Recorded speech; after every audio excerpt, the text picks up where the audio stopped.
So, umpisahan natin. Eto nga po mga kababayan, alam niyo po, ang napapansin ko mga bossing, 'no, doon sa kapagka alam niyo kapagka nasa politika ka, batikos ka talaga, 'no?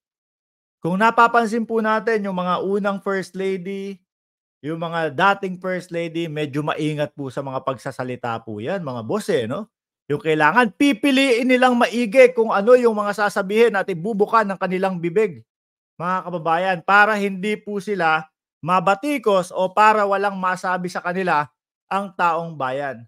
Pero yung mga nakikita po natin sa unang ginang ngayon na asawa ni Pangulong Bongbong Marcos, mga kababayan, eto ba yung tinatawag na taklesa, 'no?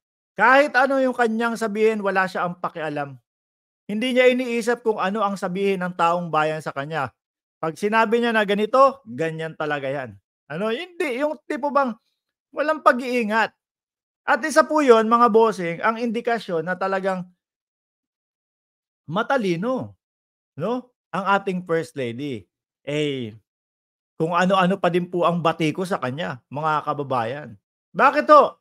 Nandiyan yung tsini-tsismis pa din siya na merong, um, smuggling kuno, yung mga kung ano-ano pong imbento, mga kababayan. Kung ano-anong mga imbento ang ginagawa para lang masira ang unang ginang at ang pangulo ng Pilipinas kasama po ang kanilang pamilya.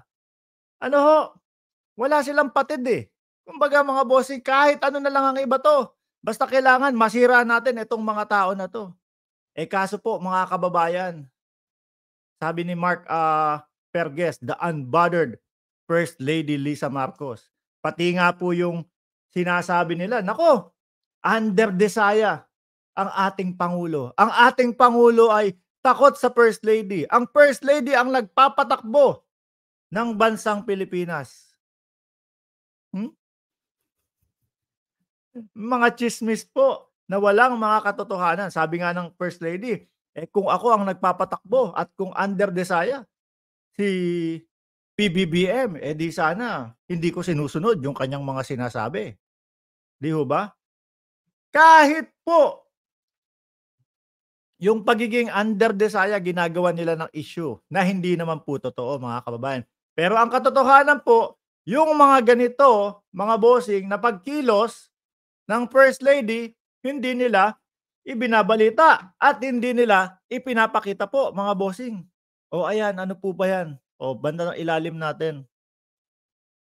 Love for all. Laboratory para sa lahat mga kababayan. Medical consultation at kung ano-ano pa pong mga proyekto na tumutulong ang ating First Lady mga kababayan. Alam naman po natin ang laboratory, yan po isa sa mahal ano po na gastusin po pagdating po sa medical mga kababayan, yung mga lab test na, urine test, blood test, et cetera, et cetera. Ayun po, kasama po ang ating unang ginang na tumutulong doon sa mga mamamayan natin, mga kababayan, para ano, para maging ayos ang kalusugan po.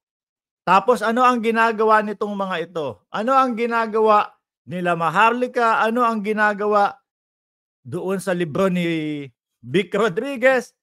Wala pong iba kundi sirain ang ating unang ginang. Samantalang ayan, patuloy lang po ang kanyang pagtatrabaho bilang unang ginang. Siguro sabi ng First Lady, wala akong pakialam sa inyo.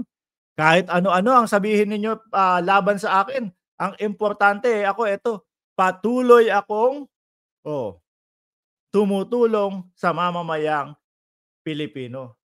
'Di ho ba mga kababayan? Rodmar, salamat sa iyong super sticker. Kaya po mga boss, chief, amo, sir, yung mga sumisira sa pangulo, mga sumisira kay First Lady Lisa Marcos, hayaan na natin 'yan. Kumbaga ang hatid lang naman niyang mga 'yan, katoxican po mga kababayan. Ano, ang importante eto alam natin ang katotohanan na ang ating unang ginang ay hindi po palamuti lang. Hindi po puro, "Wala lang, ayokong mabatikos, Sasabihin niya kung ano yung gusto niyang sabihin, gagawin niya kung ano yung gusto niyang gawin. Oh, mabuti po eto nakita ko, doon sa kanilang pahina, mga kababayan. Kung hindi po, eh, naku, malamang, eh, sasabihin nung mga DDS, sasabihin nung mga toxic ano, sasabihin nung mga toxic na, wala namang ginagawa yang unang ginang na 'yan, palamuti lang 'yan, eh. Ang ginawa lang niyan, eh, i-under-desaya ang ating pangulo.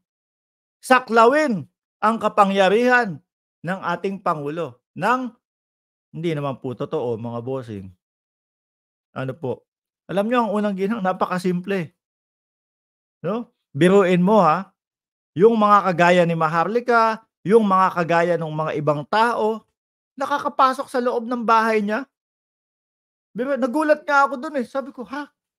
Pinapasok mo sa loob ng bahay mo first lady ka, pinapasok mo sa loob ng bahay mo yang mga ganyang tao?"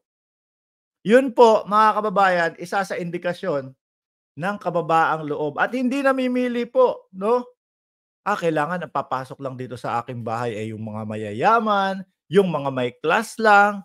Tignan niyo naman itsura ni Maharlika. Ano, kung ikukumpara mo sa first lady, iisipin mo, "Ano ba 'to? Yaman-yaman ni first lady tapos magpapapasok ng mga ganitong dugyot, ano, ng mga ganitong, astahan, palengkera." Oh, anyway, mga kababayan, ang iiwanan ko nga po sa inyo diyan, eh, yung 'wag na nating pansinin yung mga katoxican na 'yan. Ang importante po, eh, nakikita at nalalaman natin na unang ginang po, mga boss. Oh, ayan, willing tumulong at tumutulong at 100% na gumagawa po ng paraan upang maibsan ang problema ng bayang Pilipinas, mga bossing. Sabi ni Shiro Kansaki, oh, ha, ha, ha, nainggit ang mga DDS. Sabi ni Ande Ocampo, inggit lang mga yan lalong hindi nabigyan ng posisyon at natanggal sa pwesto at mga bayarang vlogger.